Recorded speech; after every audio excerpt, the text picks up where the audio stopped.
ഈ ഫ്രാൻസിനെതിരെ 2022 ഫിഫ ലോകകപ്പ് ഫൈനലിൽ അർജന്റീനയുടെ ലയണൽ മെസ്സി ധരിച്ച ജേഴ്സി അത് $10 മില്യൺ വിൽക്കാനായി ഒരുങ്ങുകയാണ്.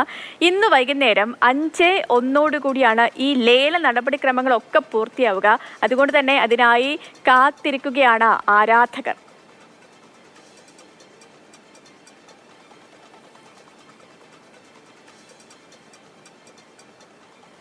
അശ്വജിത്ത് ചേരുന്നുണ്ട് നമുക്കിപ്പം. AJ good morning. അപ്പോൾ നമ്മളെല്ലാവരും മെസ്സിയുടെ ആരാധകരാണല്ലോ. അപ്പോൾ മെസ്സി ധരിച്ച $10 മില്യൺ ജേഴ്സിയാണ് വിൽക്കാനായി ഒരുങ്ങുന്നത്. ആരാകും ആ ഭാഗ്യവാൻ എന്നുള്ളൊരു കാത്തിരിപ്പ് മാത്രമാണ് ഇനിയുള്ളത്.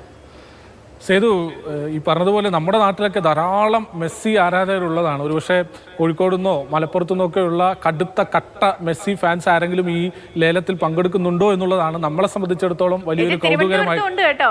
തിരുവനന്തപുരത്തുണ്ട് തീർച്ചയായിട്ടും. നമ്മുടെ കേരളത്തിൽ പൊതുവെ മെസ്സിയുടെ ആരാധകർ ഒരു വലിയൊരു സംഘമാണല്ലോ. അത് മെസ്സി പോലും അല്ലെങ്കിൽ അർജന്റീനക്കാർ പോലും കണ്ണ് തള്ളിപ്പോകുന്ന രീതിയിലാണല്ലോ നമ്മുടെ ഒരു മെസ്സി ആരാധന. അതുകൊണ്ട് തന്നെ നമ്മുടെ നാട്ടിൽ നിന്ന് ആരെങ്കിലും ഈ ലേലത്തിൽ പങ്കെടുക്കുന്നുണ്ടോ എന്നുള്ളതാണ് ഇതിൻ്റെ ഒരു കൗതുകം. പക്ഷേ ഈ നമ്മുടെ നാട്ടിൽ നിന്ന് ലേലത്തിൽ പങ്കെടുക്കുന്ന ആളുകളെ സംബന്ധിച്ചിടത്തോളം അതൊരു ചെറിയ വിലയൊന്നുമല്ല, വലിയ വില കൊടുക്കേണ്ടി വരും. കാരണം ഈ $10 മില്യൺ വരെ ഇതിന് കിട്ടാമെന്ന് പറയുമ്പോൾ $10 മില്യൺ എന്ന് പറയുന്നത് ചെറിയ സംഖ്യയല്ല. ഏതാണ്ട് 83-84 കോടി രൂപയോളം വരും. അപ്പോൾ മെസ്സിയുടെ ഒരു ജേഴ്സിക്ക് 83-84 കോടി രൂപ മുടക്കുക എന്ന് പറയുന്നത് ഒരുപക്ഷെ ഇന്ത്യക്കാരെ അല്ലെങ്കിൽ നമ്മൾ മലയാളികളൊക്കെ കേൾക്കുമ്പോൾ ഒരുപക്ഷെ ഒന്ന് കണ്ണ് തള്ളി പോകുമെങ്കിലും ഈ ആഗോളതലത്തിൽ നോക്കുമ്പോൾ മെസ്സിയുടെ ഒരു വാല്യൂ അല്ലെങ്കിൽ മെസ്സിയുടെ ഒരു ആരാധന വെച്ച് നോക്കുമ്പോൾ ഈ 83-84 കോടി രൂപയൊന്നും ഒരു പ്രശ്നമല്ല എന്ന് തന്നെ വേണമെങ്കിൽ പറയാം, അല്ലേ?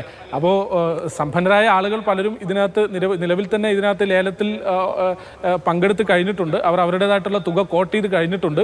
$10 മില്യൺ വരെ പരമാവധി എന്നാണ് പറയുന്നത്. അപ്പോൾ പരമാവധി $10 മില്യൺ വരെ കിട്ടാം. ഒരുപക്ഷെ അതിൽ കുറച്ച് കുറയാനുള്ള സാധ്യതയുമുണ്ട്. ഒരുപക്ഷെ 8-6 ഒക്കെ ആവാനുള്ള സാധ്യതയുണ്ട്. ഏതായാലും $10 മില്യൺ വരെ നിങ്ങൾക്ക് ഈ ലേലത്തിൽ പങ്കെടുക്കുമ്പോൾ അതിനകത്ത് എഴുതി കൊടുക്കാം. പക്ഷേ നിലവിൽ എത്ര കിട്ടിയിട്ടുണ്ട് എന്ന് പറയാൻ പറ്റില്ല. ഇന്ന് വൈകുന്നേരം 5 മണിയോടുകൂടിയാണ് ഇത് അവസാനിക്കുന്നത്. അപ്പോൾ 5 മണിക്ക് അറിയാം ആ മെസ്സി ചരിത്ര നിമിഷം. ഒരുപക്ഷെ ഇനി ആവർത്തിക്കാൻ സാധ്യതയില്ലാത്ത ചരിത്ര നിമിഷം. അർജന്റീനയുടെ ജേഴ്സിയിൽ മെസ്സി ഇനി ഒരു ലോകകപ്പ് ഉയർത്തുമോ എന്നുള്ളത് ഇനിയൊരു സാധ്യതയില്ലാത്തൊരു കാര്യം വേണമെങ്കിൽ പറയാം. അടുത്ത ലോകകപ്പിൽ മെസ്സി കളിക്കുമോ എന്നുള്ളതും സാധ്യതയില്ലാത്തൊരു കാര്യം എന്ന് പറയാം. അങ്ങനെയെങ്കിൽ ആ ചരിത്ര നിമിഷം മെസ്സി കപ്പുയർത്തിയ ആ ചരിത്ര നിമിഷം ധരിച്ച ജേഴ്സി അത് ആർക്കാവും കിട്ടുക, അല്ലെങ്കിൽ ഏത് ഭാഗ്യവാനാവും കിട്ടുക എന്നുള്ളതാണ് ഇനി ലോകം മൊത്തം ആകാംക്ഷയോടെ കാത്തിരിക്കുന്നത്.